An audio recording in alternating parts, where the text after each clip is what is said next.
चलो जाने दो भाई सुमेरा हमीद, ये एक नावलेट है और अगेन मैंने इसकी रिव्यू पढ़ी थी ऑन इंस्टाग्राम पर। चूँकि इस नावल को बहुत अच्छे से रिव्यू किया गया था और पढ़ने के बाद मेरा दिल चाहा कि मैं इस नावल को ज़रूर पढूं, तो मैंने इसको सेव करके रख लिया था। और काफ़ी दिनों से चूँकि मैं हादा रिकॉर्ड करी थी तो मैंने बोला कि आज ये नावल पढ़ के ही देखते हैं। वैसे एक नावलेट है तो होपफुली आज इसकी एक ही एपिसोड में सारे के सारे नावलेट कंप्लीट हो जाएगी। और नावल शुरू करने से पहले वही बहुत इम्पॉर्टेंट बात कि चैनल को सब्सक्राइब ज़रूर कीजिएगा। I really need that, subscribe ज़रूर करना। और अगर आपने सब्सक्राइब कर लिया है तो शेयर, कमेंट और लाइक ज़रूर कीजिएगा। बड़े हॉल नुमा लाउंज में वो 7 अफराद आतिशदान के करीब बैठे थे। ये उस घर का सबसे बड़ा, गर्म और आराइशी हिस्सा था। आतिशदान के करीब ही एक तरफ खाने की मेज़, दूसरी तरफ काउच और सामने टीवी। और आतिशदान के ऐन सामने कारपेट पर, फ्लोर कुशन पर आड़े तिरछे लेटे बैठे वो सब गप्पे लगा रहे थे। कुछ ही देर पहले माज ने लड़कियों के ना करने के बावजूद भी टीवी बंद कर दिया था। उसका ख्याल था कि इस माहौल को साइंसी आलात से दूर ही रखना चाहिए। शायद वो विक्टोरियन सर्दियाँ एंजॉय करना चाहता था। वो आतिशदान को तकरीबन 10 बार तारीफ़ी कलमात से नवाज चुका था। माज भाई, जाते हुए आतिशदान अपने साथ ले जाइएगा, जरार ने भरपूर संजीदगी से कहा। सोच रहा हूँ कराची वाले घर में बनवा ही लूँ। माज जरार से ज़्यादा संजीदा था। इसे जलाएंगे कब? नमल हैरान हुई। जब मौसम बदलेगा। मौसम कब बदलेगा? एक इंग्लिश अखबार के मुताबिक दुनिया के मौसम ख़तरनाक हद तक तब्दीली का शिकार है और तेज़ी से बदल रहे हैं। उस रिपोर्ट को पढ़कर मुझे अंदाज़ा हुआ है कि किसी भी दिन मौसम तेज़ी से बदल सकता है और कराची में बर्फ़बारी हो सकती है। आप संजीदा हैं? हीरा हैरान हुई। बिल्कुल, उनके चेहरे के तासरात भी संजीदा ही थे। चाहो तो वो अखबार पढ़ लो। ये एक दीवाने का सा संजीदापन है हीरा, शामिल गुफ्तगू में शरीक हुआ। Shut up. माज को न जाने क्यों गुस्सा आया। देख लेना, ऐसा ही होगा। हम जिंदा होंगे तब ना। शामिल ने हाथ में मूंगफलियों को मसलकर माज के मुंह के करीब लाकर फूंक मारी और झट से मुंह खोलकर सारी मुंह में डाल ली। 1 माह पहले माज का दोस्त यहाँ से होकर गया था। सब्ज पहाड़ों के बर्फ़ पोश पहाड़ों में ढलने के किस्से उसने ऐसे और इतने मज़े लेकर सुनाए थे कि माज से रहा न गया। लाहौर से खालाजाद शामिल और अफ़ान को, मामूजाद जरार, हीरा और नमल को, और पिंडी से मदीहा को, जो उसकी सबसे छोटी खाला की 15 साला बेटी थी, अपने साथ मिलाया। सोचो यार, कितने पागल नहीं हम। मैं 26 साल का होने वाला हूँ और अब यहाँ आ रहा हूँ। लेकिन मैं सिर्फ 18 साल का हूँ। मैं आपसे कम पागल हूँ। जरार ने दांत निकाले। जब से वो मरी आया था उसके दांत बज रहे थे या निकल रहे थे। तुम्हें लाया कौन है यहाँ? तुम्हारे अब्बा ने पूरे 2 घंटे का लेक्चर दिया था कि जनवरी में मत जाओ। अब्बा लोगों का यही काम होता है, छोड़िए उन्हें। मेरा बताएं, क्या मैंने कुछ कहा? उफ़ की। तुमने क्यों उफ़ करना था? जेब तो मेरी खाली हो रही है। तो अकेले आ जाते। ये एहसान वहसान मत जताएं प्लीज़। 18 साल के बच्चे की जेब में कितने पैसे होंगे भला? 18 साल के बच्चे की जेब में आईफोन हो सकता है, खर्च करने के लिए पैसे नहीं। मैं फ्री में नहीं आई, रिहाइश मेरी तरफ से है। मदीना ने पिस्ता निकालकर छिलका जरार की तरफ फेंका। वाह मदीहा, क्या गप मारी है, माहौल को गर्म कर दिया। शामिल और अफ़ान, ज़रा खिड़कियाँ तो खोल दो। क्यों? मदीहा चिढ़ गई। पहले तुम्हारे पापा को लंबी तमहीद के बाद मैंने ये बात याद दिलवाई कि उनके भाई और तुम्हारे चचा का एक अदद घर है न्यू मरी में, जिसे तुम्हारे चचा रेस्ट हाउस कहते हैं। एक लंबी हूँ के बाद जिसमें नागवारी शामिल थी, तुम्हारे पापा को ये रेस्ट हाउस याद आया। और तुम्हारे चचा जो ईशा के बाद मोबाइल ऑफ़ कर देते हैं, बामुश्किल तमाम उनके घर के 4 अफराद से रब्ता करके उनका मोबाइल ऑन करवाया। तो आप उन चारों में से किसी एक को कहते ना, चचा जान से बात करवा दें। जरार मदीहा के चचा से मुताल्लिक़ गुफ्तगू हमेशा बहुत इंजॉय करता था। उन चारों में से कोई भी अपना मोबाइल अपने पापा को ज़रूरतन भी देने का रिस्क नहीं लेना चाहता था। माज ने एक आंख दबाकर जरार को वजाहत दी। मिल तो गया ना फ्री में रेस्ट हाउस? मदीहा इतरा कर बोली। हाँ, मिल गया। एक लंबी हिदायत, ज़रूरियात, एहतियात, तमकिनात। जरार ने रुक कर सांस लिया और फिजूलियात की लिस्ट सुनने के बाद मदीहा के अलावा सब दिल खुल कर हंसे। जरार बिला वजह देर तक हंसा। रेस्ट हाउस कदरे नशीब में था। पहले एक ढलान, पतली सड़क, फिर 4 बड़ी और खुली सीढ़ियाँ, फिर कच्चा पक्का रास्ता, फिर 6 अदद सीढ़ियाँ, फिर कच्चा पक्का रास्ता और किनारे पर मज़ीद 10 कदम सीढ़ियाँ। उतरकर 3 कमरों में ये नीली छत वाली रेस्ट हाउस। ऊपर सड़क से तो रेस्ट हाउस नज़र भी नहीं आता था। गाड़ी पार्क करके अपना सामान बाहर निकालकर सबसे पहले जरार ने सड़क से घर की तरफ जाने वाले रास्ते पर मौजूद बर्फ़ पर अपना पहला कदम रखा, जैसे चाँद पर नील ने रखा होगा। ये उन सब का पहला मुश्तरका टूर था किसी भी पहाड़ी और बर्फ़ानी इलाके में। आसपास बिखरी बर्फ़ को उन सब ने बेयकीनी से देखा। पेंडू, नमल ज़ेरे लब बड़बड़ाई। कौन सा रास्ता, कैसी सीढ़ियाँ? रेस्ट हाउस तक का सारा रास्ता बर्फ़ से ढका हुआ था। गिरते पड़ते माज अंदर से जब्बार को बुला कर लाया, जो अपने साथ कुदाल और एक पतला डंडा लेता आया। कुदाल से उसने सीढ़ियों को सीढ़ियों की शक्ल देने की कोशिश की। बर्फ़ बुरी तरह जम चुकी थी। बमुश्किल 2 कदम की एक लंबी लाइन वो सड़क से घर तक बना सका। लड़के गिरते पड़ते सामान शिफ्ट करने लगे। लड़कियाँ लॉन्ग शूज़ और लॉन्ग कोट संभालती जब्बार का सहारा लिए बारी बारी घर तक जाने लगी और जाते जाते 3-4 बार मज़े से फिसली। फिल्मों में तो हीरोइन मज़े से डांस करती रहती हैं बर्फ़ पर, हम क्यों बार बार फिसल रहे हैं? नमल ने गिर के उठते हुए कहा। यह पाकिस्तान की बर्फ़ है शायद इसलिए, और वो यूरोप की होती है। हीरा ने हमेशा की तरह ज़्यादा पढ़े लिखे होने का सबूत दिया। एक तो हर अच्छी चीज़ यूरोप में ही है। नमल कदम जमा कर चल रही थी। हर बार उनके फिसल जाने पर जब्बार मज़ाक़ा खेज़ अंदाज से हंसने लगता। वो घर का कुल वक्ती मुलाजिम था। रात को उसके खर्राटे सुनकर शामिल और नमल ये समझे कि शेर बाहर खड़ा दहाड़ है। उसकी हंसी और खर्राटे एक जैसा ही रिदम रखते थे। बर्फ़ पर ऐसे चलता था जैसे बंदर की तरह छलांगे लगा रहा हो। मास के नज़दीक वो एक बर्फ़ानी बदरू था, जो ख़ास बर्फ़ानी इलाकों में ही पाई जा सकती है।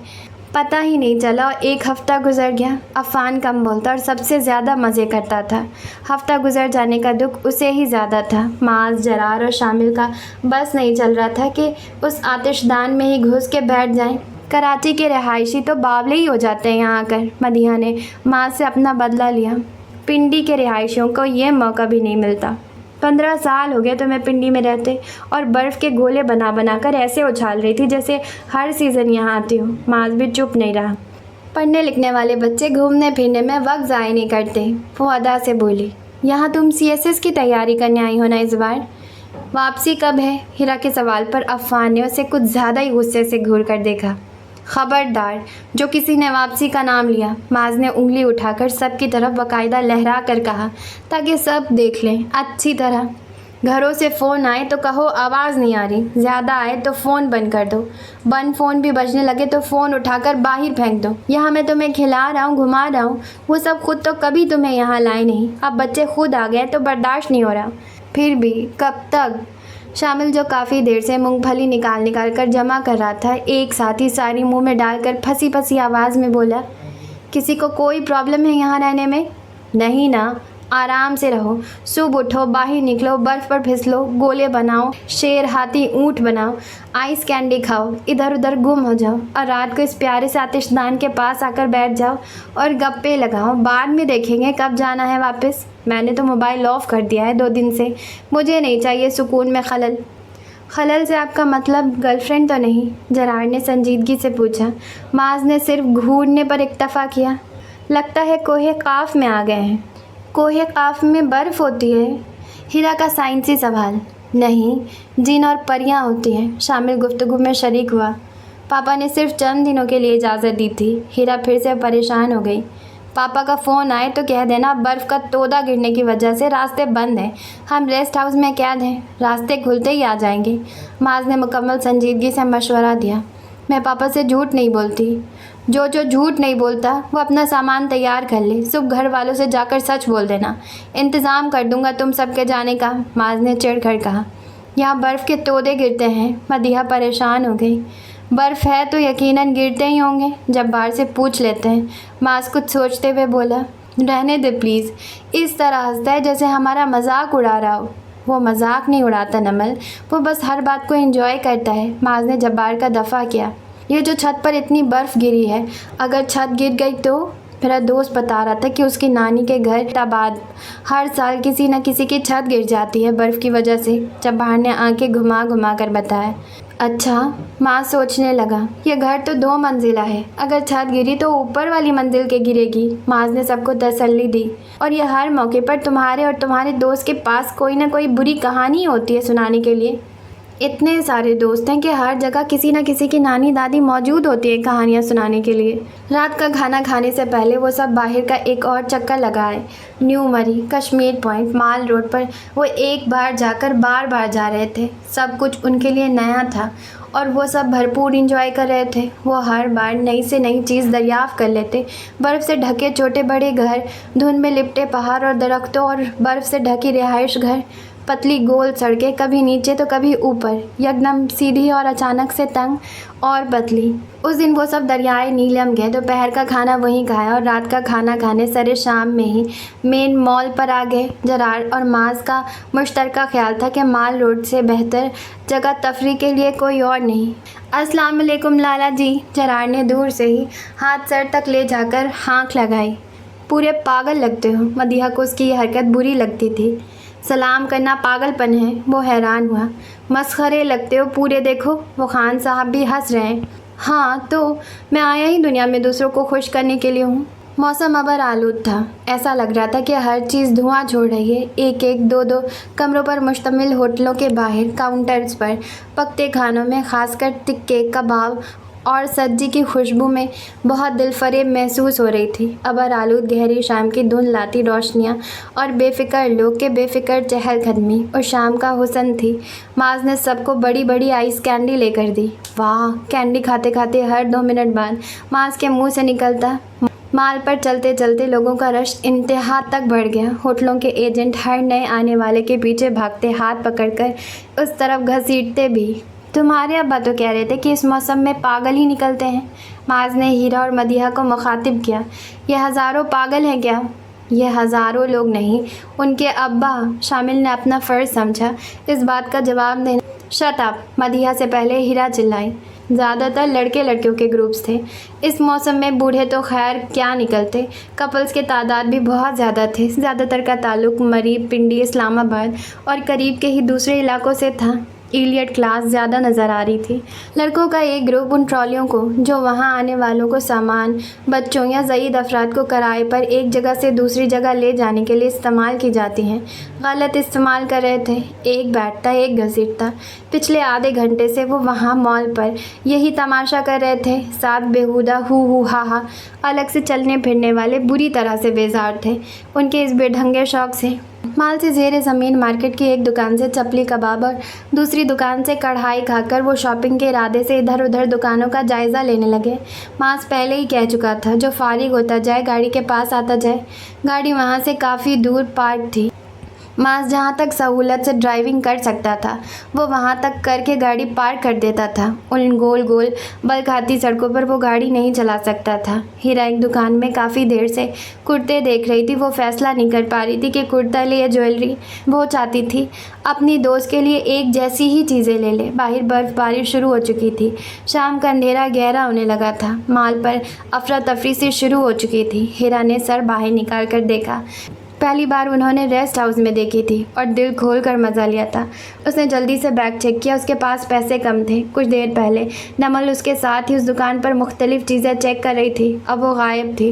बाहर निकल कर उसने एक दो दुकानों में झांक कर मदीहा को देखा, मगर न वहाँ मदीहा थी, ना ही कोई और। ग्रुप की सूरत तो उन्होंने पहले भी कभी शॉपिंग नहीं की थी। कोई कहीं होता, कोई कहीं।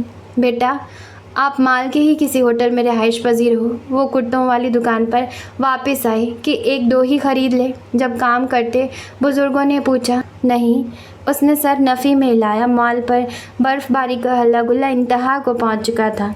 इस्लामाबाद से आई हो तो जल्दी निकल जाओ। बर्फ़बारी में सड़क पर फिसलन की वजह से रोड बंद हो जाते हैं। और इस्लामाबाद के लिए नफ़ी में सर हिलाती। अगली बात सुनते ही वो तेज़ी से बाहर की तरफ लपकी। बाहर भी अफरा तफरी का ही आलम था। उसका फ़ोन भी बज रहा था, लेकिन तेज़ी से कदम जमा कर चलते वो बैग में से फ़ोन नहीं निकाल सकती थी। मॉल पर गाड़ियों की लंबी लाइन थी। उसे नज़र आ गई थी गाड़ियों के हॉर्न, लोगों का शोर। अचानक ही मंजर कुछ का कुछ हो गया। गाड़ियों के दरमियान से वो बमुश्किल आगे बढ़ने लगी। कहाँ हो, जल्दी आओ। मुसलसल बजते फ़ोन को उसने एक जगह रुक कर सुना। आ रही हूँ कहकर वो तेज़ी से चलने की कोशिश करने लगी। माल की मेन सड़क उसने अबूर कर ली थी। अब बलखाती गोल न्यू मरी की तरफ जाने वाली सड़क, जिसके एक तरफ पहाड़ था, दरमियान में छोटी सी सड़क और दूसरी तरफ खाइयाँ, और सड़क के इंतहाई किनारे पर बर्फ़ थी। वो चलती कहाँ बर्फ़ के ऊपर। जैसे तैसे करके वो किनारे किनारे चलने लगी। गाड़ियों में बैठे लोग उसे अजीब नज़रों से देख रहे थे। चलने वालों में से वो अकेली ही लड़की थी जो जल्दी में भी थी, बौखलाई हुई थी और परेशान भी। जल्दी आओ हीरा, मास की चौथी बार कॉल आई। सब आ चुके हैं, एक तुम ही नहीं आई। कहाँ हो तुम? फौजी हमें यहाँ से जल्दी निकलने के लिए कह रहे हैं। वो रास्ता क्लियर करवा रहे हैं, मैं गाड़ी आगे लेकर जा रहा हूँ, तुम ज़रा तेज़ तेज़ चलो। वो तेज़ कहाँ से चलती, दोबारा फिसल चुकी थी। गाड़ियाँ आगे पीछे फंसी खड़ी थी। लगता था अब हर शख्स को जाने की जल्दी है। हल्की हल्की बर्फ़बारी जारी थी। रुकी हुई ट्रैफिक में कभी कभी बराए नाम हरकत पैदा हो जाती। शायद रास्ता आगे से जाम था। फिर उनमें थोड़ी सी ज़्यादा हरकत नज़र आने लगी और गाड़ियाँ आगे पीछे तेज़ी से हरकत करने लगी। अब तो वो सड़क पर पाँव भी नहीं रख सकती थी। नाचार वो बर्फ़ के ढेर पर बैठ गई। थोड़ी देर बैठने के बाद और फिर थोड़ा बहुत जितना रास्ता मिल रहा था चलने लगी। अजीब मुश्किल थी। बैग में रखा फ़ोन बार बार बज रहा था। अंधेरा गहरा हो रहा था। उसे डर था कि वो ज़रूर उलझकर पीछे जा गिरेगी। गो के वो ऐसी ख़तरनाक खाइयाँ नहीं थी, फिर भी गिरने का खौफ अलग था। अचानक एक ज़ोरदार धमाका सा हुआ और वो खौफ से बुरी तरह गिर पड़ी। बर्फ़ के ढेर में शायद कोई ठोस चीज़ दबी हुई थी जो उसके कमर पर बुरी तरह लगी। उठकर संभलने पर दर्द की एक तेज़ लहर उसकी कमर में उठी। धमाके की आवाज़ से औसान अलग खता थे। गाड़ियों में से लोग निकल निकल कर सामने की तरफ देख रहे थे। हीरा तुम ठीक हो? मास की घबराई हुई आवाज़ उसे फ़ोन पर सुनाई दी। वो रोने लगी और वो घबरा गया। 2 गाड़ियाँ उलट गई हैं। क्या? वो दर्द भूल कर चिल्लाई। हाँ, तुम तो हादसे वाली जगह के पास नहीं हो ना? कहाँ हो तुम? मुझे नहीं मालूम, मैं बर्फ़ पर बैठी हूँ। मैं गिर भी गई थी, कमर में दर्द है बहुत। आगे जाने का रास्ता नहीं है। आप कहाँ हैं? लगता है तुम इस जगह से काफ़ी दूर हो। जहाँ गाड़ियाँ उल्टी हैं तुम वहीं बैठी रहो, मैं कुछ करता हूँ। मैंने बाकी सबको रेस्ट हाउस भेज दिया है। मैं अकेला यहाँ तुम्हारा इंतज़ार कर रहा था। वहीं बैठे बैठे उसे काफ़ी देर हो गई। अफरा तफरी में मज़ीद इजाफा हो गया। रेस्क्यू टीम आ चुकी थी। वो लोग मुस्तैदी से इधर उधर मसरूफ़ हो गए। वो लोगों को गाड़ियों में पुरसुकून बैठने के लिए कह रहे थे। पैदल और गाड़ियों दोनों के लिए आगे जाना नामुमकिन था। मैडम आप ठीक हैं? एक फ़ौजी उसके पास आया। नहीं, उसने रोनी सूरत लिए कहा। मैं गिर गई हूँ और मुझे वहाँ जाना है। उसने हाथ से ब्लॉक सड़क की तरफ इशारा किया। मेरी फैमिली वहाँ है और मैं यहाँ अकेली। फ़ौजी ने उसके हाथ के इशारे की तरफ देखा। वहाँ 2 गाड़ियाँ उलट चुकी थी। जब तक क्रेन नहीं आती सड़क क्लियर नहीं होगी। कब आएगी क्रेन? उसे लगा यही कोई 15-20 मिनट तक आ जाएगी। कल तक शायद ही ये सड़क क्लियर हो। कल तक? वो चिल्लाई।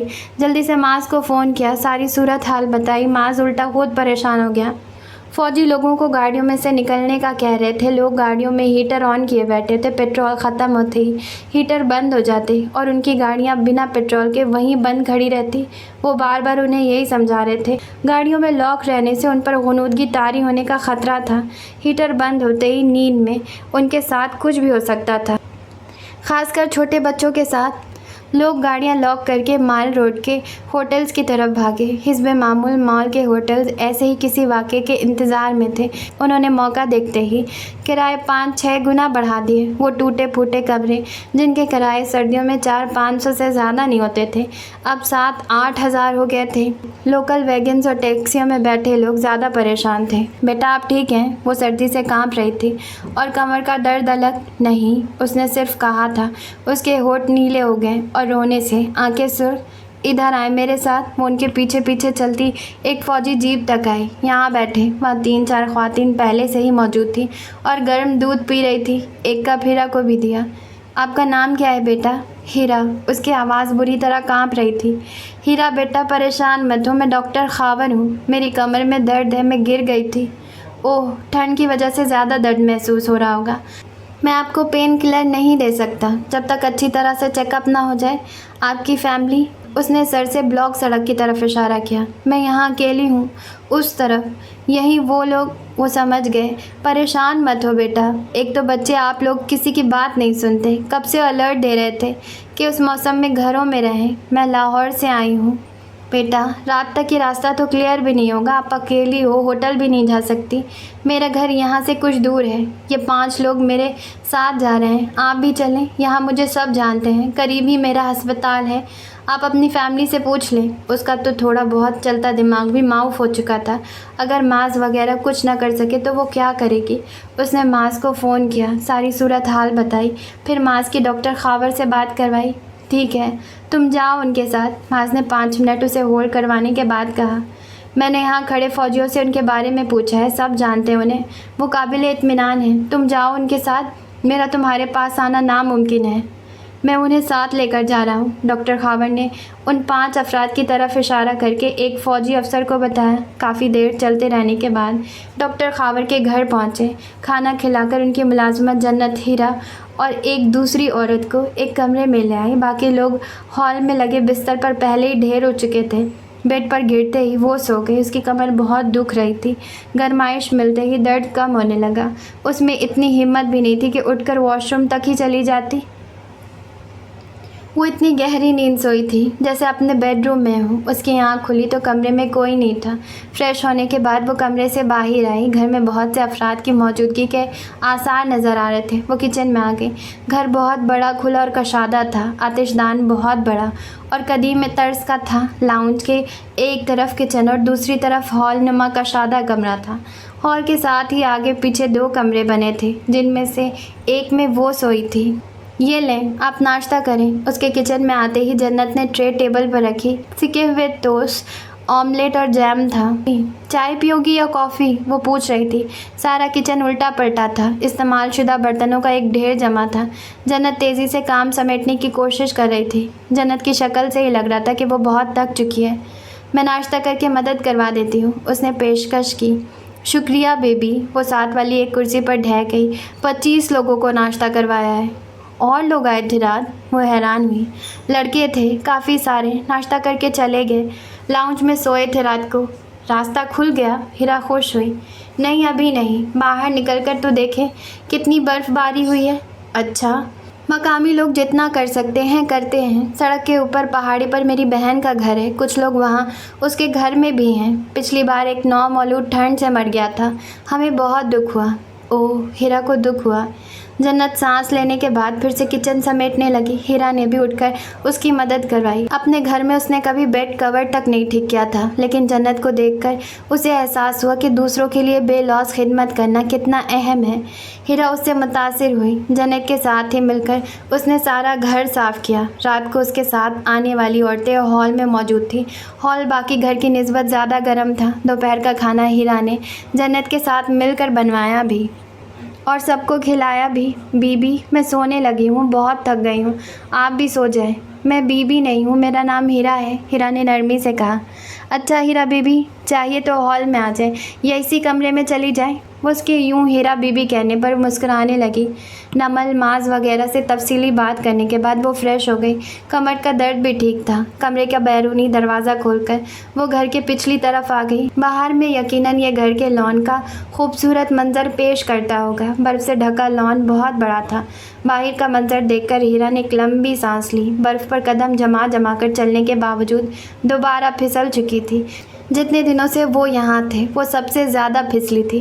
पहले तो सब उसे उठा भी लेते थे, फिर उसके गिरने पर हंसते हुए आगे बढ़ जाते थे। तीसरी बार वो फिसली तो 10 फीट तक फिसलती ही चली गई। वो ऊपर से नीचे की तरफ जा रही थी। खुद को फिसलने से रोकने के लिए उसने बर्फ़ को गिरफ्त में लेने की कोशिश की, मगर नाकाम रही और धड़ाम से एक गड्ढे में जा गिरी।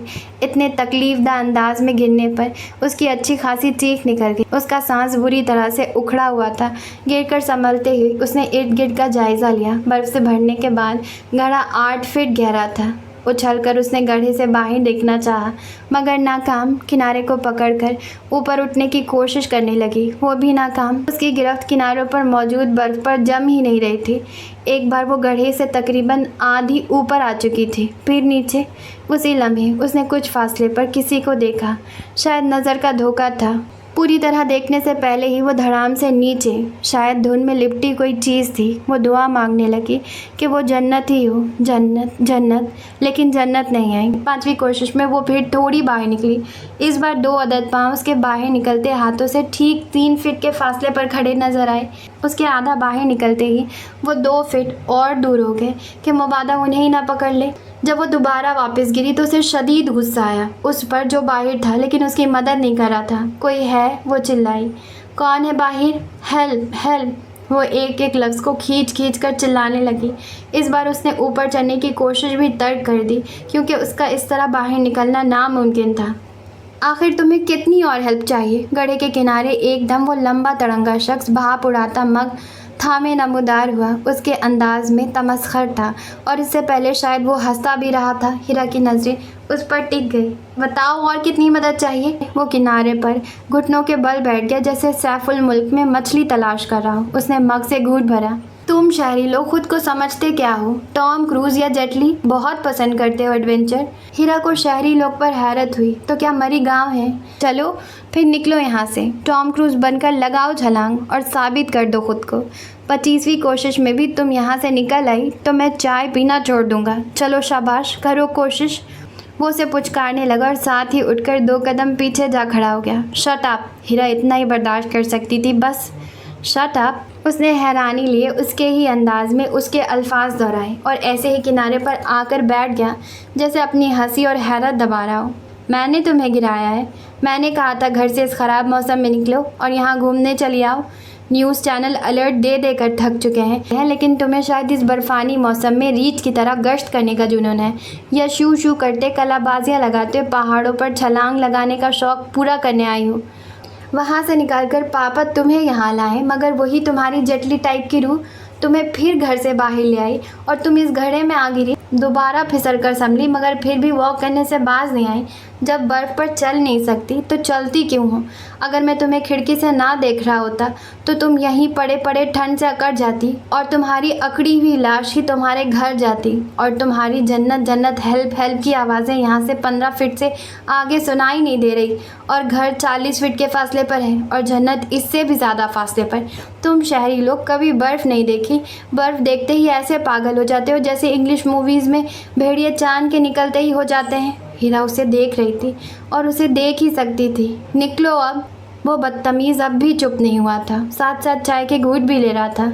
अच्छा, अगर मेरे सामने नहीं निकल सकती तो मैं चला जाता हूँ। और वो कहते ही चला भी गया। एक बार फिर हीरा ने बमुश्किल सर निकालकर बाहर देखा। वहाँ कोई नहीं था। वो वाकई में जा चुका था। बदतमीज़। हीरा बेबसी से खड़ी कुछ होने का इंतज़ार करने लगी। ये लो 40 एंजिलो। उसने लकड़ी के चौड़े तक को गड्ढे में नीचे से ऊपर की तरफ आड़ा रखा। इस पर चलकर ऊपर आ जाओ। वो उसके जाने का इंतज़ार करने लगी कि वो जाए तो वो ऊपर आए। उसके सामने वो बाहर नहीं आना चाहती थी, मगर वो मज़े से वहीं खड़ा रहा। नाचार हाथों और पैरों की मदद से बिल्ली की तरह चलती वो बाहर आ गई। ये तख्ता मैं यहीं रहने देता हूँ। हो सकता है तुम्हारा दोबारा इस तरह आने का इरादा हो। वो उसके आगे आगे चलता हुआ मुसलसल बोल रहा था। हीरा का दिल चाह रहा था उसे उस गड्ढे में धक्का दे दे। वो उसके पीछे चल रही थी और चलते चलते वो दोबारा गिरी। उसने मुड़कर उसे देखा। बहुत खूब, कमाल का गिरती हो, फिर गिरकर दिखाओ। हाथ सीने पर बांधकर वो खड़ा हो गया। वो हाथ जड़ती उठकर खड़ी हुई। उसकी शक्ल बता रही थी कि वो बमुश्किल जब्त कर रही, और सामने वाले की शक्ल बता रही थी कि वो उसके जब्त से खूब महसूस हो रहा था। बहुत ज़हीन हो। वो उसे सर से लेकर नीचे तक देख कर बोला। बहुत अच्छी मैचिंग की है शूज़ की ड्रेस के साथ, लेकिन शायद तुम्हें किसी ने ये नहीं बताया कि बर्फ़ पर चलने के लिए शूज़ को ऊपर से नहीं नीचे से देखा जाता है। तुम्हारे शूज़ फिसलने के लिए बेस्ट है। इनफैक्ट उनसे बेहतर शूज़ दुनिया में और हो ही नहीं सकते। सो कीप स्लिपिंग, कहकर वो आगे चलने लगा। इस बार वो ज़्यादा एहतियात से कदम जमाकर चलने लगी। उस वक्त वो अपने सबसे बेहतरीन सूट में मलबूस थी। सियाह डबल हाई नेक, गहरे नीले टॉप नुमा टी शर्ट और हम रंग घुटनों तक लॉन्ग कोट, सियाह स्कार्फ ग्रे की सूरत गर्दन के गिर्द लिपटा हुआ था। और जिन लॉन्ग शूज़ पर उसने इतनी तनकीद की थी वो लॉन्ग शूज़ इमरजेंसी में रात एक बड़े स्टोर से लाई थी बर्फ़ानी इलाके विज़िट करने के लिए। ये उसकी मनपसंद ड्रेसिंग थी। उसकी किस्मत ख़राब के चलते चलते वो एक बार फिर फिसल गई। उसने एक ज़ोरदार कहका लगाया और देर तक हंसता रहा जैसे सालों बाद मौका मिला हो। बहुत खूब, बहुत खूब। गुस्से और खफ़त से वो वहीं बैठी रही। उसने उसके सामने उठकर चलने की कोशिश ही तर्क कर दी और उसके वहाँ से चले जाने का इंतज़ार करने लगी।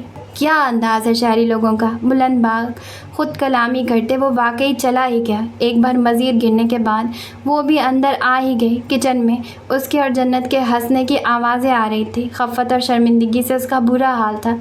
इतने लंबे तड़ंगे इंसान के सामने उसकी इतनी बेइज्जती हो गई थी। कुछ ही देर में जन्नत उसके लिए चाय से भरा मग और 2 उबले अंडे ले आई। जन्नत की आंखें अभी भी मुस्कुरा रही थी। हीरा बीबी, अपना मूड ख़राब मत कीजिए। मेहरान भाई ऐसे ही हैं, मैं भी गिर जाती हूँ तो ऐसे ही करते हैं। रात भर डॉक्टर साहब के साथ काम भी करवाते रहें और सबको बातें भी सुनाते रहें। लड़कों का जो ग्रुप रात यहाँ रहा उनके साथ तो उन्होंने हद ही कर दी। कह रहे थे कि इस ख़राब मौसम में अगर वो घर से ना निकलते तो इतने शानदार हादसे का शिकार कैसे होते। जन्नत काफ़ी देर तक बोलती रही लेकिन उसने नहीं सुना। उसे शदीद गुस्सा था। बदतमीज़, जाहिल। हीरा गुस्से से बड़बड़ाई।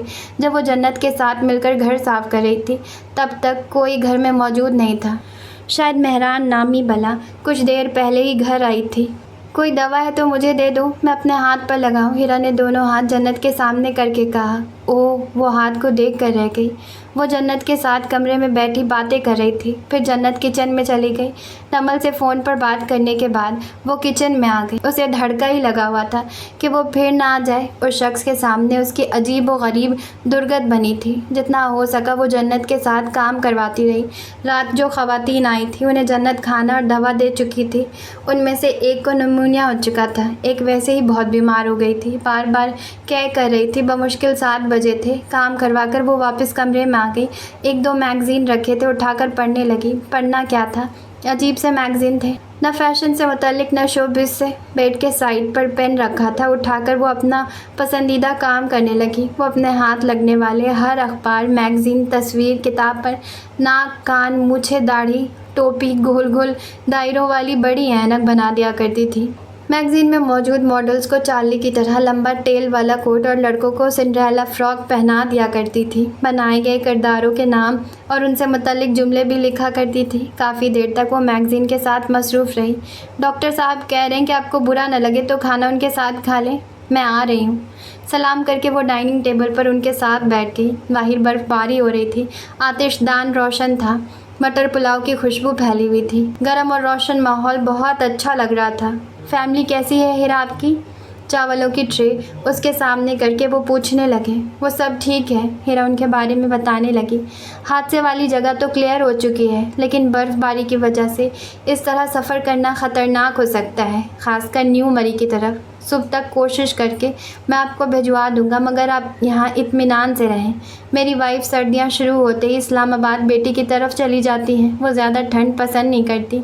हम 4 लोग ही यहाँ होते हैं। इस मौसम में आपको यहाँ कोई मसला तो नहीं? नहीं, उसने मुस्कुराकर उनकी तरफ देखा। मैं आपकी बेहद शुक्रगुज़ार हूँ। जो कुछ आपने मेरे लिए किया। शुक्रगुज़ार होने की ज़रूरत नहीं बेटा, ये मेरा फ़र्ज़ था। जन्नत ने मुझे बताया था तो मुझे अच्छा नहीं लगा। मेहरान बस ऐसा ही है, उसे ऐसा नहीं करना चाहिए था। आप मेहमान हो। It's okay. डॉक्टर साहब शर्मिंदा शर्मिंदा से उसे अच्छे नहीं लगे। मजाक करता है बस, वो संजीदा नहीं होता। वो उसका दफ़ा कर रहे थे और वो सोच रही थी कि सुबह तो उसने यहाँ से चले ही जाना है, फिर क्यों ना वो मिस्टर मेहरान साहब का हिसाब बराबर करती जाए। आप इतने शफीक हैं। और उनका रवैया बर्ताव। वो जानबूझकर खामोश हो गई। अधूरी बात ज़्यादा पुरअसर होती है। खाना खाते ही एकदम उनके हाथ रुक गए। इतनी बदतमीज़ी से वो मेरा मजाक उड़ाते रहे। बुलंदबांग कह कहे लगा रहे थे। घर आए बेबस मेहमान के साथ कोई ऐसा करता है। वो भूल गई थी कि वो घर आया मेहमान नहीं, घर लाई गई पनाह गुज़ैन है। ठीक कहा हीरा, यही बात मैं उसे समझाता हूँ। उस गड्ढे से ऊपर आने के लिए मुझे दस्ताने उतारने पड़े और ठंडी बर्फ़ ने मेरे हाथ सून कर दिए और खून रिसने लगा। ओह, डॉक्टर साहब ने खाना छोड़कर उसके हाथों की तरफ देखा। मुझे दिखाओ। उसने हाथ सामने किए। जन्नत से दवा लेकर मैंने लगाई थी मगर दर्द फिर बात अधूरी। बाकी अल्फाज उसके मुंह में ही रह गए। जहाँ वो बैठी थी वहाँ से दाईं तरफ सीधी रो में किचन था और किचन टेबल पर खाना सामने रखे वो उसे नज़र आ गया। वो यकसोई से हीरा की तरफ देख रहा था। हीरा घबरा गई। मैं शर्मिंदा हूँ बेटा। नहीं नहीं, मैं तो बस ऐसे ही सो के जल्दी जल्दी प्लेट साफ़ करके वो कमरे में आ गई। खाना अभी उसने और खाना था, लेकिन क्या ज़रूरत थी उनसे ये सब कहने की। उनके बेटे की शिकायत। कुछ ही देर बाद जन्नत ट्रे लिए आ गई। हीरा बेबी खाना खा लें, आपने ठीक तरह से नहीं खाया खाना। नहीं, मैं खा चुकी हूँ, उसने मरवतन कहा। वरना मटर पुलाव तो उसने अभी शुरू ही किया था। मैं रख जाती हूँ, जब दिल चाहे खा लीजिएगा। वो रुकी। मेहरान भाई कह रहे थे भूखे पेट सोने से रात को बुरे बुरे ख्वाब आते हैं। हीरा बुरी तरह चौंकी। खाना मेहरान ने भिजवाया था। गुस्सा एक तरफ, खाना उसने पेट भर कर खाया। माज को फ़ोन किया, बारी बारी सबसे बात की। हीरा, माज भाई की उलझन भरी आवाज़ सुनाई दी। तुम्हें याद है मदीहा के चचा ने जो 1 घंटे का लेक्चर दिया था उस रेस्ट हाउस के बारे में? नहीं, मुझे नहीं याद। और क्यों याद रखती? हम सब ने भी यही कहा कि क्यों याद रखते, और सब नामुमकिनात, हिदायत, ज़रूरियात, इम्कानात, एहतियात, मुमकिनात और फजूलियात भूल गए। कल रात जब्बार अपने घर जाने का कह कर गए और अभी तक नहीं आया। हम सब घर के अंदर दुबके पड़े रहे। बर्फ़ हटाने के लिए हमें तो पूरे घर में कोई चीज़ नहीं मिली। मालूम नहीं जब्बार कब आएगा। तो हीरा घबरा गई। हम तो खुद यहाँ कैद हैं। ओह, बर्फ़बारी तो अभी भी हो रही है वक्फे वक्फे से। रात तक तो मज़ीद ढेर बन जाएगा। आपने जान ही क्यों दिया जब्बार को? कह रहा था गया और आया। मुझे क्या मालूम था कि गया और आया के दरमियान वो इतना लंबा वक्फा देगा। उसके आते ही मैं कुछ भी करके तुम्हें लेने आ जाऊँगा। तुम डॉक्टर साहब से मेरी बात करवाओ। वो तो शायद जा चुके हैं अस्पताल वापस। मैं सुबह उनसे बात करवा दूँगी। अच्छा तो नहीं लगता ना इस तरह किसी के घर रहना? अच्छा तो नहीं लगता, लेकिन वो चुप हो गया। यकीन करो, इस सब में मेरा ज़ाती कोई कसूर नहीं। फिर सोचो, जो होता है अच्छे के लिए ही होता है। हीरा को हंसी आ गई। उसने मेहरान से मुतल्लिक कोई बात नहीं बताई। ट्रे किचन में लाकर वो बर्तन धोने लगी। जन्नत सो चुकी थी। घर में सन्नाटा था, जैसे यहाँ कोई नहीं रहता। उसका दिल चाहा कि वो बर्फ़बारी में बाहर निकले और किसी खान के होटल से कहवा पिए। मास के साथ वो निकल भी जाती, मगर यहाँ से कैसे जाती? लाउंज में बनी कदम खिड़कियों से वह बाहर देर तक देखती रही। घर के अंदर और बाहर दोनों तरफ का मंजर इंतहाई दिलफरेब था। वो किचन की तरफ आने के लिए कमरे से बाहर निकली। कमरे से आगे राहदारी की तरफ वो जैसे ही मुड़ी, छनाके से फर्श पर कुछ गिरा। ये वही मग था जो आज दिन में मेहरान के हाथ में था। फर्श पर चाय टूटे मग समेत फैल गई। ये क्या किया तुमने? वो गुस्से से चिल्लाया। हीरा मग के गिरने और उसके चिल्लाने पर सहम गई। सॉरी, वो बमुश्किल इतना ही कह सकी, जबकि उस सब में उसकी कतन कोई गलती नहीं थी। सॉरी, उसने उसके लफ्ज़ जैसे चबाए। जीन्स जैकेट और गर्दन के गिर्द मफलर लपेटे, सर पर पठानों वाली मखसूस टोपी लिए, वो उसे और टूटे मग को देख रहा था। मैं अभी बना देती हूँ, मैं शर्मिंदा हूँ अनजाने में। कैसे बनाओगी? वही चबाने वाला अंदाज़। मैं बना लेती हूँ चाय। वो समझी शायद वो समझते हैं कि उसे चाय बनानी नहीं आती। मुझे आती है चाय बनानी। बनाओगी किससे? वही अंदाज़। पानी, दूध और दूध नहीं है अब। वो परेशान हो गई। इतनी ठंड में मैं घर से इतनी दूर गया। होटल वाले के पास सारा दूध ख़त्म हो चुका था। सिर्फ ये आधा मग दूध ही मुझे मिल सका। मेरे सर में दर्द हो रहा था, इनफैक्ट दर्द से फटा जा रहा था। रात के इस पहर मैं उठा और सोचा चाय ही पी लूँ, शायद फ़र्क पड़ जाए दर्द में। वो बाकायदा अदाकारी कर रहा था। लेकिन मैं ऐसा कैसे कर सकता था? मैंने ऐसा सोचा भी कैसे, जबकि तुम यहाँ मौजूद हो? आम हालात होते तो हीरा तालियां बजाती और कहती बहुत अच्छा हुआ, मगर अब आई एम सॉरी। मुझे सॉरी नहीं चाहिए, चाय चाहिए। आप कॉफ़ी पी लें। मैं कॉफ़ी नहीं पीता। खुश्क दूध है तो मैं उसकी dry milk, pack milk, fresh milk, सब मिल्क ख़त्म हो गए आज। वो उसी फाड़ खाने वाले अंदाज में बोला। वो उसकी तरफ बेबसी से देखने लगी। उसकी किस्मत ख़राब जो उस वक्त कमरे से बाहर आई। तुम्हें अपने कमरे में चैन नहीं था? वो हीरा से ऐसे मुखातिब होता था जैसे दोनों की बचपन से खूनी दुश्मनी चली आ रही हो। वो हीरा से 5-6 साल बड़ा होगा। मांस जैसा लंबा और वर्जिशी जिस्म, चंद दिनों की बढ़ी हुई दाढ़ी और निखरी हुई सांवली रंगत। वो खूबसूरत नहीं, बेहद पुरकशिश, सोबर और डिसेंट लगता था। वो उन लोगों में से था जिनकी बारवाब शख्सियत की वजह से उनके सामने बोला ही नहीं जाता। मैंने सॉरी किया तो है। न चाहते हुए भी उसकी आवाज़ रूंध गई। क्या करूं मैं सॉरी का? अपने सर पर मान ले, उसने पहाड़ खाने वाले अंदाज में कहा। बर्दाश्त की हद ख़त्म हो गई थी। इखलाक एक तरफ, ज़ब्त दूसरी तरफ, और उन्होंने मेरी मदद की है तीसरी तरफ रख कर वो बोली, अपनी खुशी से यहाँ नहीं आई, बदकिस्मती से आई हूँ। मुझे नहीं मालूम इस इलाके और यहाँ के रहने वालों के बारे में। मुझे ये भी मालूम नहीं कि कैसे शूज़ पहनकर बर्फ़ पर चला जाता है, और मुझे ये भी मालूम नहीं था कि यहाँ मैं आपकी चाय से टकरा जाऊँगी, सारा दूध भी ख़त्म हो जाएगा। मालूम होता तो चाय से टकराने के बजाय मैं उस गड्ढे में गिरना पसंद करती और अपनी अकड़ी हुई लाश की सूरत घर जाना पसंद करती। वो सांस लेने के लिए रुकी। वो ज़मीन से मग के टुकड़े उठाकर सीधा अपने कमरे की तरफ बढ़ गया। जाहिल, गंवार, पागल, ज़ेर लब 2-3 गालियाँ देकर वो कमरे में आ गई। सुबह नाश्ते की टेबल पर उसे डॉक्टर साहब मिल गए। इस बार उसने उनके साथ बैठकर खाने की गलती नहीं की। माज ने उनसे बात की। डॉक्टर साहब हंसने लगे। बेटा, आप परेशान ना हो, वो हीरा से मुखातिब थे। आप इत्मीनान से रहो, रास्ता क्लियर हो तब जाना। हम पर आपकी मेहमान नवाजी बाढ़ नहीं। जन्नत के साथ मिलकर फिर हीरा ने जितना हो सका था काम करवाया। एक बार बाहर जाने के बाद वो दोबारा बाहर नहीं गई थी। हीरा बीबी, सब्जियां काट देंगे आप? हाँ, क्यों नहीं। हीरा आलू छीलने लगी। डॉक्टर साहब ने 6 लोगों का खाना मंगवाया है। 1-1.5 घंटे में अकबर आ जाएगा खाना लेने। रोटी के लिए आटा कम है, सोचा जितनी देर में मैं आटा लाऊंगी आप सब्जियां बनाकर पका देंगी, लेकिन मेरी वापसी तक तो लगता है कि आप आधी सब्ज़ी भी नहीं बना सकेंगी। आप बाज़ार तक जा सकती हैं? हाँ, क्यों नहीं। कहाँ है बाज़ार? सीधे हाथ वाली सड़क सीधी जाती है, कुछ दूर ही दुकानें हैं, वहाँ से मिल जाएगा। जन्नत जल्दी उसे बाकी ज़रूरी चीज़ें भी बताने लगी। अपने शूज़ दे दो मुझे। हीरा ने जन्नत के शूज़ पहन लिए। सड़क पर बहुत फिसलन थी, लेकिन वो आराम से चल रही थी।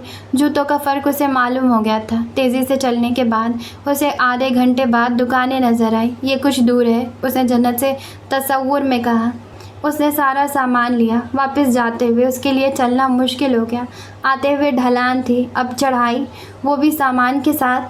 3 अदद वज़नी शॉपर उठाना उसके लिए मुश्किल हो रहा था। कुछ दूर चलने के बाद सामान सड़क पर ही छोड़कर वो वापस दुकान की तरफ आई। ट्रॉली है? इस सवाल पर दुकानदार उसकी शक्ल देखने लगा। नाचार फिर वापस गई और शॉपर्स उठाए। आखिर जन्नत भी तो सौदा लेकर जाती ही ना, तो फिर मैं क्यों नहीं। उसने हिम्मत से काम लिया। वो 10 मिनट चलती, शॉपर्स नीचे रखती, सांस लेती और फिर उठाकर चलने लगी। हम शहरी लोग, खुद ही कहकर वो हंसने लगी। क्या सोचती होगी जन्नत, मुझे कुछ आता ही नहीं। फूले हुए सांस के साथ वो साथ साथ बोलती भी जा रही थी। एक कार तेज़ी से उसके करीब से गुजर कर रुकी। उसका ख्याल था डॉक्टर साहब या जन्नत का शौहर होगा, लेकिन वहाँ मेहरान साहब थे। उसने बैठे बैठे ही पीछे का दरवाज़ा खोला। हीरा ने जल्दी सामान अंदर रखा और दरवाज़ा बंद कर दिया और अपना स्कार्फ ठीक करती आगे बढ़ गई। वो भी जन से कार आगे बढ़ा लगा। बदतमीज़, एक बार भी नहीं कहा कि बैठ जाओ। गुस्सा तर्क करके उसने आसपास गौर किया। बहुत दिलकश सड़क थी। दूर दूर से छोटे छोटे घर नज़र आ रहे थे। वो फुर्सत से आराम से चलने लगी। कभी किसी दरख्त के साथ टेक लगाकर खड़ी हो जाती। दिन रोशन नहीं था, धुंध में लिपटा हुआ था। बर्फ़ के एक ढेर के पास रुककर वो बर्फ़ानी रीछ बनाने की कोशिश करने लगी। काफ़ी देर तक बनाते रहने के बाद भी जब बर्फ़ ने रीछ की शक्ल इख्तियार नहीं की, तो वो वैसे ही छोड़कर घर की तरफ आ गई। किचन पर नज़र पड़ते ही वो शर्मिंदा सी हो गई। जन्नत जल्दी रोटियां बना रही थी और मेहरान उन्हें सेक रहा था। उसे बेइंतहा शर्मिंदी हो गई। उसे जल्दी आना चाहिए था ताकि वो जन्नत के साथ काम करवा सके। शर्मिंदा सी वो कमरे में आ गई। कुछ ही देर बाद जन्नत आ गई। हीरा बीबी आ जाए, मैंने हॉल में दस्तरखान लगा दिया है। शर्मिंदा सी वो आकर उन सब के साथ खाना खाने लगी। अगर जन्नत बगैर किसी गर्ज के सबकी इतनी खिदमत कर सकती थी तो वो क्यों नहीं। उसे अंदाज़ा हुआ कि वो जन्नत के मुकाबले में किस कदर छोटी है। जन्नत के ना करने के बावजूद उसने सब कुछ समेटा, बर्तन धोए, किचन साफ़ किया। शाम होने से पहले ही तीनों औरतें और मर्द चले गए। शाम को वो डरते बाहर गई, लेकिन फिर कमरे में वापस आकर FM सुनने लगी। जन्नत कमरे में आई और कमरे में रखे मैगज़ीन उठाकर ले गई। 10 मिनट बाद ही वो उन्हें लिए वापस आई। हीरा बीबी, ये सब आपने किया है? जन्नत ने 2-3 सफ़े उसके सामने उलट पलट कर पूछा। वो जवाब क्या देती, उसकी शक्ल पर छाई शर्मिंदगी बता रही थी कि ये सब उसने ही किया है। जन्नत मैगज़ीन वापस ले गई। 5 मिनट बाद दरवाजे पर दस्तक देकर मेहरान आ खड़ा हुआ। मुझसे से उसके आसाब तने हुए थे। या आर्ट के नमूने आपने बनाए हैं? हीरा ने सोचा ही नहीं था कि ये घर उसका नहीं, और ना ही वो मैगज़ीन उसके थे, ना ही यहाँ नमल थी जो बर्दाश्त कर लेती। वो शर्मिंदा से उसे देखने लगी। उसके समझ में नहीं आया कि उस सवाल पर सॉरी कहे या हाँ। इस मैगज़ीन को गौर से देखें। कभी ऐसा मैगज़ीन देखा है? ये कोई फिल्मी या फैशन मैगज़ीन नहीं है। इस मैगज़ीन को मेरा इदारा महदूद तादाद में शाये करता है, उन लोगों के लिए जिसका इस शोबे से ताल्लुक़ है। मेरा और उनको पढ़ने वाले किसी नादिर चीज़ की तरह उन्हें संभाल कर रखते हैं। इन्हें आप संभाल कर रखें, आपकी आर्ट की नुमाइश के लिए काम आएंगे। उसने मैगज़ीन बेड पर फेंके और चला गया। शर्मिंदगी सी शर्मिंदगी थी जो वो महसूस कर रही थी। अब उसे एहसास हो रहा था ये उस घर में की जाने वाली उसकी बाकायदा गलती थी। वो हकीकतन अपना सर पकड़ कर बैठ गई। डरते डरते वो कमरे से बाहर निकली। मैं बहुत शर्मिंदा हूँ जन्नत, मेरी गलती है। मेहरान के सामने वो एक लफ्ज़ नहीं कह सकी। जो होना था हो गया हीरा बीबी, आप परेशान ना हो। मैं वाकई में बहुत शर्मिंदा हूँ, तो मेरी तरफ़ से उनसे माजरत कर लो। मैं कह दूँगी। जन्नत मुस्कुराई। सारा वक्त वो कमरे में रह रहकर अपनी हरकत पर कुड़ती रही। रात गए हिम्मत करके कमरे से बाहर आई ताकि जन्नत के साथ जाकर खुद से मेहरान से सॉरी कह आए। लाउंज में रोशनदान के पास ही वो किताब लिए बैठा था। करीब ही लैपटॉप पर इंग्लिश मूवीज़ बज रहा था। उसने उसे देख ना लिया होता तो वापस चली जाती। भाड़ में जाए सॉरी, कल तो उसने वापस चले ही जाना था। फिर भी वो उसके पास आकर खड़ी हो गई।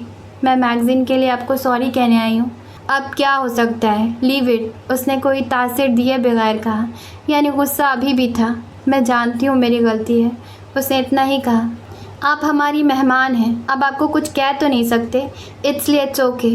वो फिर बिना तासीर के बोला। उसका पारा यकदम हाई हो गया। माजरत तो बंदा तरीके से कबूल करे। मैं आपकी नहीं, डॉक्टर साहब की मेहमान हूँ। उन्होंने ही मुझे पनाह दी है, मेरी मदद की है, मेरा ख्याल रखा है। आप तो जब मिले खूंखार मुंह फाड़ ही मिले। ना लड़की होने का एहसास हुआ, ना ही अकेले और मेहमान होने का ख्याल। उसने एक लंबी ऊँ की, जैसे मज़े लेकर अपना पसंदीदा खाना खाया जाता है। खूंखार मुंह फाड़, बहुत अच्छी बातें कर लेती हैं आप। बहुत मुतासिर किया इस बार आपने। आपकी बदतमीज़ी ने भी बहुत मुतासिर किया मुझे, वो दू बदू बोली। इस बदतमीज़ शख्स ने ही उस रात को आपको अकेला देखकर अपने पापा को आपके पास भेजा था। उस गड्ढे में आप खुद गिरी, लेकिन निकाला मैंने। चाय मेरी आपने गिराई, मग मेरा तोड़ दिया जो मेरी बहन ख़ास मलेशिया से लाई थी। मैगज़ीन मेरे आपने आर्ट के नमूने बना दिए, और बदतमीज़ भी मैं हूँ। आपका अपने बारे में क्या ख्याल है? अगर मैं आपके घर में ना होती तो मैं आपको बताती कि आप क्या हैं और मैं क्या हूँ। वो गुस्से से भड़क उठी।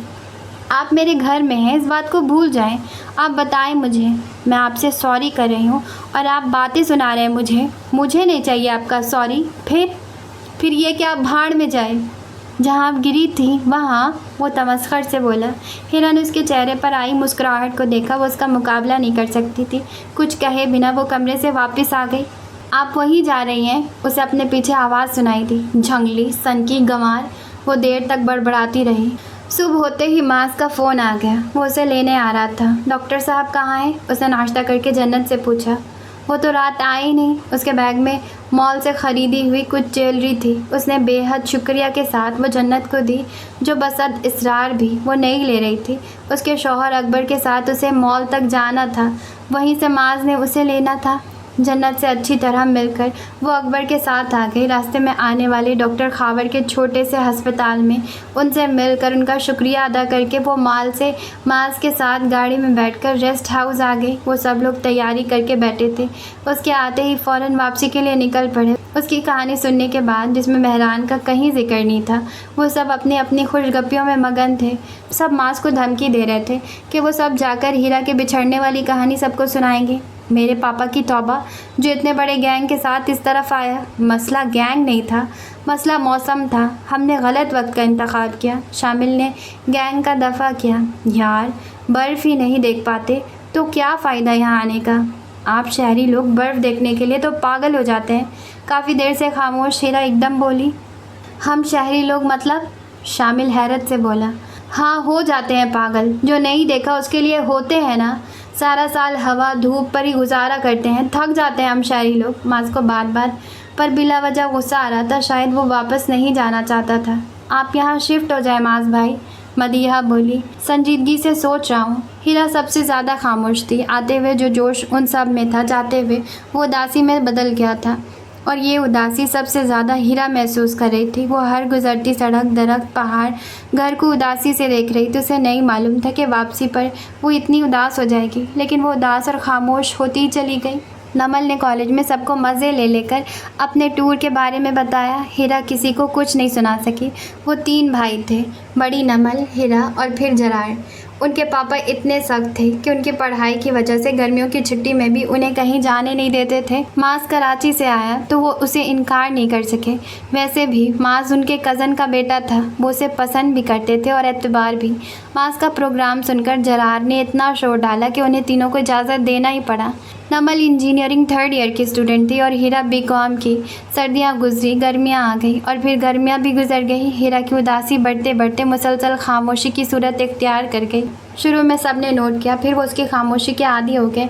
म्यूज़िक को सुनते सुनते उसने गानों के बोलों पर तवज्जो देनी शुरू कर दी। वो उन्हें दोहराती रही। हैरत अंगेज़ तौर पर उसने एक बार आबिदा परवीन को सुना और वो सुनती ही चली गई। आज से शादी करोगी? नमल ने अचानक धमाका किया। हीरा को जैसे करंट लगा। तुमने क्यों पूछा? पापा और मम्मा की ख्वाहिश है कि हम दोनों में से किसी एक का मास के साथ रिश्ता पक्का हो जाए। सोचा तुमसे तुम्हारी मर्ज़ी पूछ लूँ। ना, उसने फ़ौरन कहा। और तुम? जाहिर है हाँ, नमल दिल खोल कर हंसी। मास की भी यही मर्ज़ी है। तुम्हें तो मैं वैसे ही तंग कर रही थी। वैसे तुमने मास के लिए ना क्यों कहा? कोई ख़राबी है उसमें? नहीं। इतना कहकर वो ऐसे खामोश हो गई जैसे फिर नहीं बोलेगी। उसकी नज़रें छोटे से सफ़ेद बैर पर टिकी थी। जब वो अकबर के साथ डॉक्टर खावर के घर से वापस आ रही थी तो वापसी पर उसकी नज़र सड़क के किनारे उस बर्फ़ानी रीछ पर पड़ी थी जो वो बनाने की कोशिश करती रही लेकिन बना नहीं सकी थी। वो बर्फ़ का रीछ खूबसूरती से तैयार खड़ा था। उसके एक हाथ में बर्फ़ ही से बना सफ़ेद मग था जो मुंह के करीब लेकर जा रहा था। वो समझ गई ये किसने बनाया होगा। उस वक्त उसने उसे गुस्से से देखा था लेकिन अब वो उसे बुरी तरह याद आ रहा था।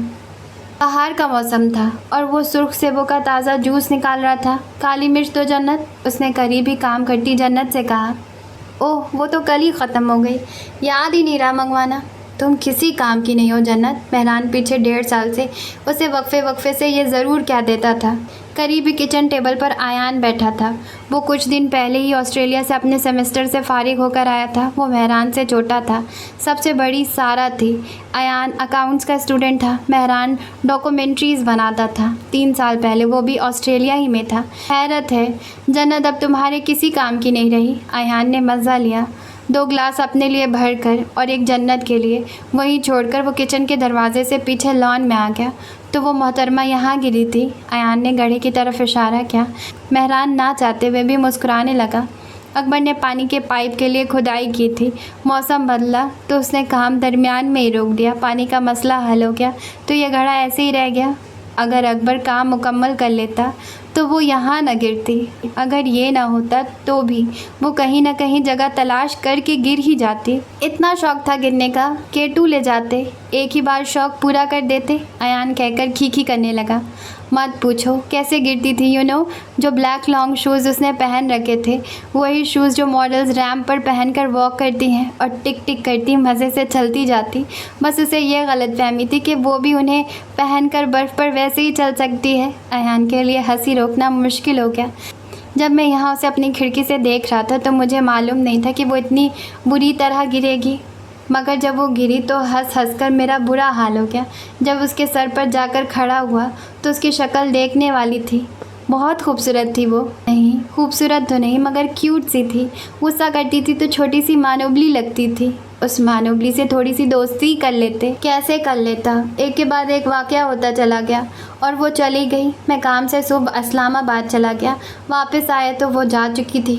वैसे जन्नत बाज़ार में मिलने वालों से भी अच्छी दुआ सलाम रखती है। शहर और घर का पता रखती है। एक फ़ोन नंबर नहीं ले सकी उससे। अफसोस जन्नत की कारकर्दगी पर। आयान मज़े ले रहा था। कह रही थी इतना काम था उन दिनों के होश ही नहीं रहा। बस इतना मालूम है कि वो लाहौर से आई थी। उसे मालूम है ना कि तुम यहाँ रहते हो? हाँ, 1.5 साल हो गया। उसे मालूम तो है हमारे घर का। मेहरान ने आ भरी। फिर भी ये कि वो तुम जैसे बदतमीज़ से मिलने क्यों आए? वैसे मेहरान उसे पसंद करते हो या मोहब्बत? मोहब्बत का तो नहीं मालूम, लेकिन जिस दिन से वो गई है उसी दिन से वो मुझे याद आने लगी है। कोई वजह भी नहीं। और फिर भी फ़ेसबुक पर ढूंढा। हीरा खान, हीरा अहमद, हीरा सुल्तान, हीरा ज़मान और न जाने कितनी हीरा को मैसेज कर चुका हूँ मगर वो हीरा नहीं मिली। वो तुम्हें नापसंद करती होगी बहुत। हो सकता है वो दोबारा आई हो यहाँ घूमने, मगर यहाँ ना आई हो। जाहिर है अगर वो यहाँ ना आई तो इसका मतलब है बहुत कुछ हो सकता है। वो इंगेज्ड हो सकती है, हो सकता है उसकी शादी हो चुकी हो, या वो किसी को पसंद करती हो, और ये भी कि उसे याद भी ना हो कि वो कभी यहाँ आई थी। और ये कि तुम हो कौन? तुमने उन अमकानात पर गौर किया? नहीं, मेहरान ने जल कर कहा। मैंने सिर्फ़ एक अमकान पर गौर किया है कि वो यहाँ आई है और कहती है मैं तो डॉक्टर साहब से मिलने आई हूँ। फ़र्ज़ करो ऐसा हो जाता है तो बस आगे उससे कुछ कहने की ज़रूरत नहीं। चलो अब ये फ़र्ज़ करो कि ऐसा कुछ नहीं होता तो। मेहरान ने इस बार उसे घूर कर ही देखा। वो तुम्हें पसंद नहीं करती, तुम उससे पूछ कर आए हो। वाक़यात और तारीख गवाह हैं, लड़कियां उन लड़कों को पसंद नहीं करती जो उनसे तमीज़ से बात नहीं करते, उन्हें नहीं जो उन्हें खरी खरी सुनाए। वैसे अंकल शिराज की बेटी का क्या करना है? बहुत खूबसूरत है सूफिया। यार सारा, मामा, पापा सब ने तंग कर रखा है, चाहते हैं कि रातों रात दूल्हा बनकर उसके घर पहुंच जाऊं। मेरी मानो तो सूफिया के लिए हाँ कर दो। हीरा नहीं आएगी, 1.5 साल कम नहीं होता। कह तो ठीक रहे हो, लेकिन उदासी ख़त्म ही नहीं होती। ये सोच कर कि वो चली गई और अब आ नहीं रही। चलते हैं फिर आज ही अंकल शिराज के घर, आयान ने उसे बहलाया। कुछ दिन लगेंगे, फिर सब ठीक हो जाएगा। वैसे वो मैगज़ीन मुझे भी दिखाएं, कहाँ है? ना चाहते हुए भी मेहरान मुस्कुराने लगा। वैसे अच्छा होता कि तुम लाहौर जाकर गली गली उसे तलाश करते। लाहौर बहुत बड़ा है, मेहरान ने कहा। वहाँ गलियाँ भी होंगी। हो सकता है वो किसी और शहर शिफ्ट हो चुकी हो। तुम कितनी बकवास करते हो सकता है वो मुल्क से बाहर चली गई हो। आयान खामोश नहीं हो रहा था। हो सकता है वो यहाँ आने की तैयारी कर रही हो, मेहरान ने मुंह लटका कर कहा। ये आखिरी वाला हो सकता, होता नज़र नहीं आ रहा। छोड़ दो मेहरान, अब बस। नमल और मास की बात पक्की कर दी गई। हीरा ने फ़ोन करके कई बार मास को मरी चलने के लिए कहा, मगर वो मान नहीं रहा था। वो डर गया था, खासकर किसी लड़की को साथ लेकर जाना नहीं चाहता था। इस बार वो लाहौर आया तो फिर वो उसके सर हो गई। सिर्फ माज ही था जो उसे लेकर जा सकता था। पापा तो खैर कभी ना जाते और ना ही जरार के साथ जाने देते, और ना कोई समझता था कि उसकी कोई ख़ास ज़रूरत है। ना, अब नहीं कभी हीरा, मैं बहुत डर गया हूँ। आपको तो बहुत पसंद है वो इलाका, वो कब से उसे मना रही थी। बेहद पसंद है, लेकिन किसी लड़की को लेकर मैं नहीं जाऊँगा। नमल के साथ भी नहीं, मैं बहुत मोहतात हो गया हूँ। हादसा तो होते हैं, हम सब ठीक ठाक वापस तो आ गए ना। एक बार ठीक ठाक वापस आ गए, न जाने अगली बार क्या हो। आप इतना डर गए हैं। अब सर्दियाँ भी नहीं है, सब जाते हैं वहाँ। वो रो देने को थी। मैंने इतने सारे पैसे जमा कर लिए, आपके पैसे खर्च नहीं होंगे। मसला पैसे नहीं है। प्लीज़ मेरे लिए, खुदा के लिए कोई तो चले वहाँ मेरे साथ। वो सचमुच रोने लगी। माज ने चौंक कर उसे देखा। क्या हुआ हीरा? वो बेहद परेशान हो गया। मैं भूल आई हूँ कुछ वहाँ, मुझे जाकर लाने दें। क्या भूल आई हो? वो कैसे समझता? हीरा ने सिर्फ गीली आंखों से माज को देखा। मैंने इतना इंतज़ार किया कि कोई तो मुझे वहाँ ले जाए, मगर माज गहरी सोच में डूब गया। डॉक्टर खावर के घर जाना है। हीरा ने सिर्फ सर हिलाया। अंदर लाख वसवसे थे, मगर किसी को तो बताना ही था। हम उनके घर जाकर कहेंगे क्या हीरा? वो परेशान हो गया। बहुत अजीब सा लगेगा। हम कहेंगे हम डॉक्टर साहब का शुक्रिया अदा करने आए हैं, हीरा ने जोश से कहा। उनसे मिलने आए हैं, बाकी वक्त बता देगा कि हमारा जाना ठीक था या नहीं। नाचार माज ने फिर से वही गैंग इकट्ठा किया। किसी को भी खबर दिए बगैर उन सबको होटल में छोड़कर हीरा को लिए वो चल पड़ा। गाड़ी में बैठी हीरा वसवसों का शिकार थी। सिर्फ आयान था जो यकसोई से टीवी देख रहा था। मामा ने इस्लामाबाद से सारा को बुलवा लिया था। पापा, मामा और सारा काफ़ी देर से उसकी और सूफिया की मतवक्का मंगनी को डिस्कस कर रहे थे। मेहरान लैपटॉप खोले बेमकसद फिजूल से ऑनलाइन गेम्स खेल रहा था। उसे रह रहकर सूफिया पर गुस्सा आ रहा था। क्या ज़रूरत थी अंकल शराज की कंवारी बेटी होने की? ना वो होती, ना उस पर इतना दबाव डाला जाता उससे शादी पर। वो आराम से इंतज़ार करता रहता। वो बुरे बुरे मुँह बना रहा था। पापा, आप अंकल से कह दें हम कल आएंगे उनके घर। सारा ने शायद सब मामलात निपटा लिए थे। आयान ने उसे आंख मारी। ठीक है। पापा ने फ़ोन हाथ में पकड़ा। बेटा, फुरकान का इंतज़ार कर लेते हैं। मामा ने सारा के शौहर का नाम लिया। मामा, वो 1 हफ्ते तक नहीं आ सकते। क्या ज़रूरत है उनके इंतज़ार की?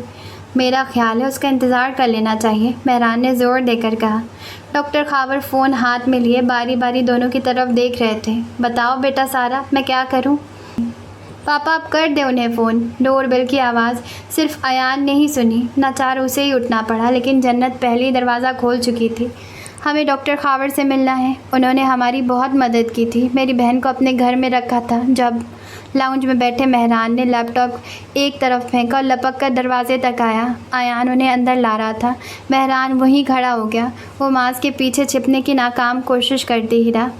सफ़ेद कुर्ता और चूड़ीदार पजामे में वो पहले से ज़्यादा क्यूट लग रही थी। लाउंज में बैठे सब उनकी तरफ देखने लगे। डॉक्टर खावर हीरा को पहचान कर फ़ौरन उठे। फ़ोन अभी उनके हाथ में ही था। वो बारी बारी सबको सलाम कर रही थी तो उस तक आकर रुक गई। दोनों ने एक दूसरे को मुस्कुरा कर देखा। पहली बार वो दोनों जान गए थे कि वो दोनों एक दूसरे के लिए क्या बन चुके हैं। तो नावल होता है यहाँ पर एंड। और नावल को रिकॉर्ड करने में मैं आपको क्या बताऊँ, मेरी ज़ुबान इतनी लड़क रही थी, इतनी अटक रही थी। मैं बार बार एक लाइन को रीड कर रही थी, पता नहीं क्यों मुझे बार बार मुश्किल हो रही थी रीड करने में। और नावल में हीरो था बहुत ज़्यादा इरिटेटिंग टाइप का। इतना गुस्से वाला, इतना चिल्लाने वाला कौन होता है। हाँ, शायद वो झुंझला गया होगा इतने सारे लोगों, इतने सारे मेहमानों की खिदमत कर के, पता नहीं, पर बहुत ज़्यादा इरिटेटिंग था कई बार हीरो। और आखिर में हो गई उसको मोहब्बत आउट ऑफ द बॉक्स। बस क्या करें, हो जानी थी, हो गई। नावल एंजॉय करें और क्या। वैसे नावल था मज़ेदार। आपको पसंद आया या नहीं, आप मुझे कमेंट्स में बताएं। और हम मिलेंगे कल अगले नावल के साथ, या हो सकता है हादा के साथ, या हो सकता है किसी और नावल के साथ। मिलते हैं कल। Okay, tata bye.